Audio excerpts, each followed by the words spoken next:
talk to you today about developing independent reading and developing a love of reading in teenagers, even reluctant teenagers. Because right now, I have 4 classes of students, and they come in with all different reading lives. They come in reluctant like Chris, a bit reluctant, or they're dormant readers like Jamie. They had kind of like put books aside for quite a while. What I want is what you see with Anthony, a stack of books at the end of the year that represent the depth and the complexity and the variety of genres where he followed his passion. Because we're in trouble with reading. If we want to get to independence and stamina, what we talked about in the 4, we have to change this curve, which represents to me the way kids' trajectory of their reading lives happens in high school. So you see Tyler here, he read a little in 9th, a little in 10th, and dropped off altogether in 11th. He was a masterful skimmer, scanner. I don't need to read, I just go to class. But when he began reading in history, he read voraciously. He read the Pulitzer Prize winners, the National Book Award winners. He read so many books on war. But it begins with all hands on books, day 1. Every kid is doing speed dating with books right there. They're looking at the back covers, they're checking these books out, and they are putting them into categories that might work in my classroom. That means they have to think about what those books are. I want books in their hands like John Green because they speak to what kids know and love about life, and they challenge them. And if they're painting their fingernails and their shoes and they're wearing bracelets with his titles on them, as English teachers, we have to know these books. And then we put them in their hands, and the kids start creating plans. Difference between readers and non-readers, readers have plans. Mine are making next lists from piles of books across genres. Exactly what we hope will happen can. Cooper, who says I read half a book last year, none the year before, if I take his disengagement seriously and say, I can find you a book that you can't put down. Because what Richard Allington taught us is that these kids, our struggling older readers, are not going to improve without dramatically increasing the volume of reading that they are doing. And that dramatic increase has got to include after school. But struggling readers are the most likely to not read after school. What a surprise, since reading is difficult and it frustrates them. And if we give them texts that are too hard, they're going to go home and not read them. They say this again and again. So you have to start where they are and build up their stamina as they build their choices. My kids curate our classroom library with me.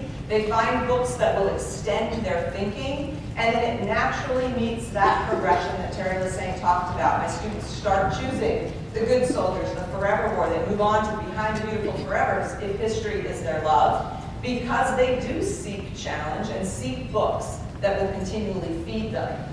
It doesn't happen unless you start where they are. So I can't start Cooper on good soldiers. I start with what interests him, and most of my students start with young adult literature. It is a powerful force that we don't know enough about.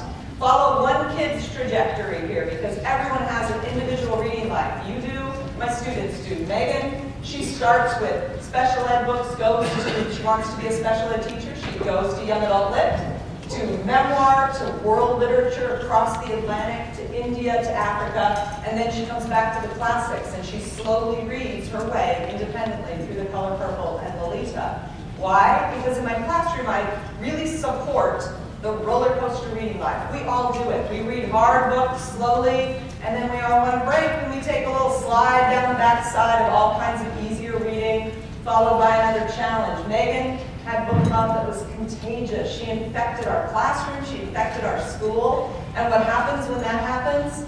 Our school has changed. This is our 4th year of reading break, where the entire high school stops to read. Our kids carry books, they talk about books, our teachers talk about books. The reading break groups are 9 through 12 mixed kids, and what happens there is you change the community of your school at the same time. It's built on classroom libraries. You know and I know that we need books that we can put directly in their hands. We can't depend only on our high school libraries, especially when they are closing. I don't know if you know they closed 164 libraries in Chicago alone.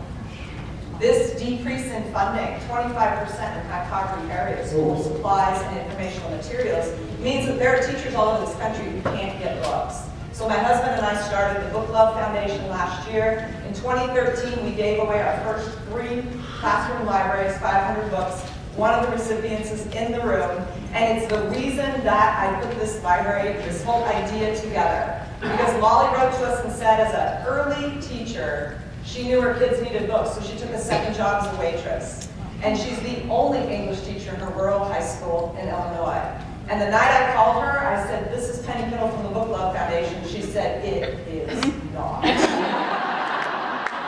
And then she started crying, and I started crying. And I said, this is what I wanted to see happen, is that teachers, you put books in their hands that they can put in the hands of kids. You can start changing the reading lives of kids all over this country. So I'm going to be walking around with Book Love Foundation envelopes, and I just hope you will consider making a contribution to your colleagues. Thank you.